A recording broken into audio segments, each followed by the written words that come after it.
கிறிஸ்துவுக்குள் பிரியமானவர்களே, இன்றைய இறைவார்த்தை மார்க்கு எழுதிய நற்செய்தி 9ஆம் அதிகாரம் 41 முதல் 50 முடிய உள்ள வசனங்கள். அக்காலத்தில் இயேசு தம் சீடருக்கு கூறியது: நீங்கள் கிறிஸ்துவை சார்ந்தவர்கள் என்பதால் உங்களுக்கு ஒரு கிண்ணம் தண்ணீர் கொடுப்பவர் கைமாறு பெறாமல் போகார் என உறுதியாக உங்களுக்கு சொல்கிறேன். என் மீது நம்பிக்கை கொண்டுள்ள இச்சிறியோருள் எவரையாவது பாவத்தில் விழச் செய்வோருடைய கழுத்தில் ஓர் எந்திர கல்லை கட்டி கடலில் தள்ளிவிடுவதே அவர்களுக்கு நல்லது. உங்கள் கை உங்களை பாவத்தில் விழச் செய்தால் அதை வெட்டிவிடுங்கள். நீங்கள் இரு கை உடையவராய் அணையாத நெருப்புள்ள நரகத்துக்குள் தள்ளப்படுவதை விட கை ஊனமுற்றவராய் நிலைவாழ்வில் புகுவது உங்களுக்கு நல்லது.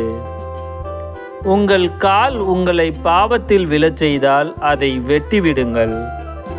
நீங்கள் இரு கால் உடையவராய் நரகத்தில் தள்ளப்படுவதை விட கால் ஊனமுற்றவராய் வாழ்வில் புகுவது உங்களுக்கு நல்லது. உங்கள் கண் உங்களை பாவத்தில் விழச் செய்தால் அதை பிடுங்கி எறிந்து விடுங்கள். நீங்கள் இரு கண் உடையவராய் நரகத்தில் தள்ளப்படுவதை விட ஒற்றை கண்ணராய் இறையாட்சிக்கு உட்படுவது உங்களுக்கு நல்லது. நரகத்திலோ அவர்களை தின்னும் புழு சாகாது, நெருப்பும் அழியாது. ஏனெனில் பழிப்பொருள் உப்பால் தூய்மையாக்கப்படுவது போல் ஒவ்வொருவரும் நெருப்பால் தூய்மையாக்கப்படுவர்.